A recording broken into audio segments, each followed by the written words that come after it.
Startups don't die because they hire too slow. They die because they hire too fast without fixing what's broken. Many founders think their biggest hiring problem is speed, because if we interview more people and do it faster, we'll hire more. That's startup math. But here's the truth. If your hiring process is broken, more candidates is like pouring water into a leaky bucket.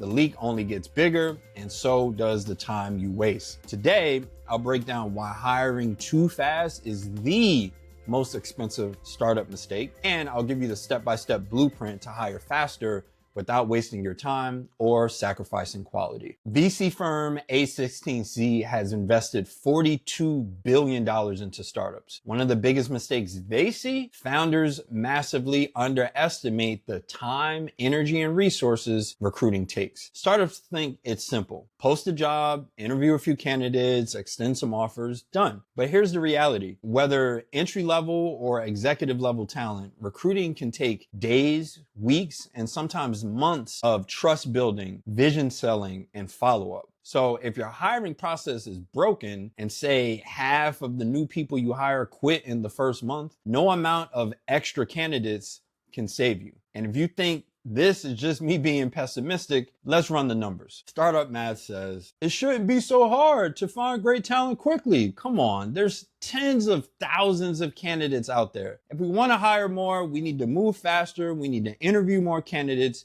We just need more people. Recruiting math says, yes, there are tens of thousands of candidates in the market, but only a percentage of them are actively looking, interested, and qualified for your role. Say you want to hire 30 people in 30 days. You need to first understand three numbers: acceptance rate, interview to offer rate, reply rate. Offer acceptance is how many people will accept the offer if you give it to them. That's on average 84%. 95% is world-class. Interview to offer ratio is of all the people you interview, what's the percentage of them you will give an offer to? That also has an industry average. It's about 9%. And lastly is reply rate. Out of all the people you reached out to, what percentage of them will reply? Mind you, I didn't say interested, just the number of them replied. So if you wanted to hire 30 people in 30 days, you would need to reach out to more than 5,000 people. You would need 400 interviews in order to extend 36 offers to make 30 hires.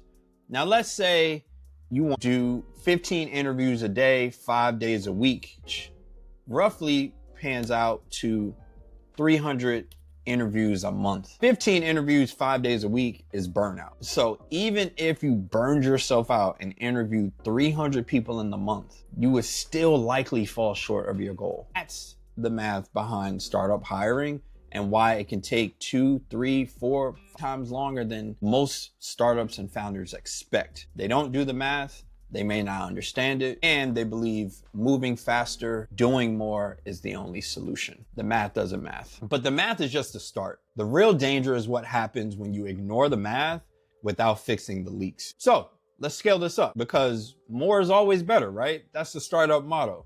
Let's now assume you want to hire 100 sales reps in the next 3 months. But your process is broken, and say 50% of your new hires leave in the first month. If you believe more is the answer, you'll ignore the leak. You'll also ignore the math, which means you don't need 100 hires. You need 150 hires just to keep 100 people. Every lost hire means wasted recruiting hours, wasted onboarding hours, missed revenue goals. And this isn't theory. Look at what happens when startups ignore this truth. Better.com, they doubled their staff from 2020 to 2021. When the market turned, they were burning $50 million a month. Thousands were laid off because they hired too fast. And even the CEO admitted, his words, not mine, he pissed away $200 million because he lacked hiring discipline.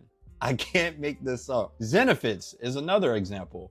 They reached a $4.5 billion valuation in 2 years, but lack of compliance, a healthy culture, and hypergrowth at all costs collapsed the company. They hired without guardrails, regulators needed to step in, and nearly half of the company was laid off. Even PlanGrid, a company which eventually sold for $875 million, nearly killed itself by tripling headcount in a single year. They hired mediocre managers, again, their words, not mine. Execution slowed down, and they lost market share because they were growing too fast. Speed without structure doesn't just waste money, it puts your company at risk. So if more isn't the answer, what is? Here's the fix. I call it the DTS blueprint. D is for diagnose and calibrate. You must find the leaks. You don't have to stop all hiring completely, but you must slow down long enough to identify the leaks.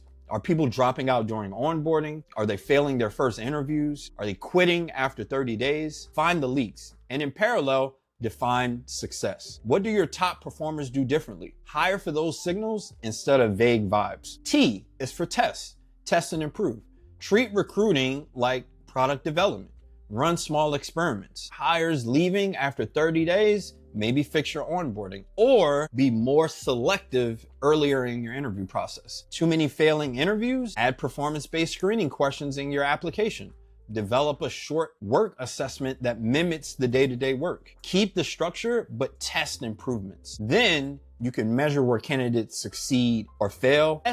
Third step is scale and systemize. Once you've identified what works, systemize it. Document your playbook so anyone on your team can run it. Automate repetitive tasks like scheduling and screening. AI makes this a lot easier than it was 5 to 10 years ago. And keep auditing your funnel. The leaks only move and change as your company grows. This doesn't slow you down. It makes speed sustainable. Founders ignore leaks end up like Better.com.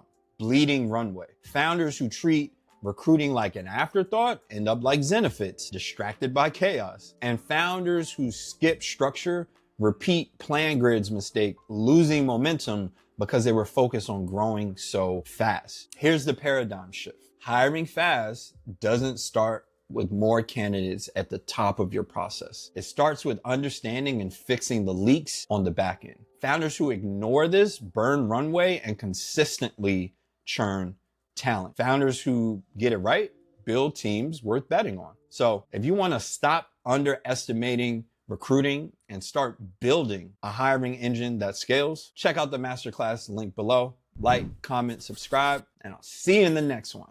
Peace.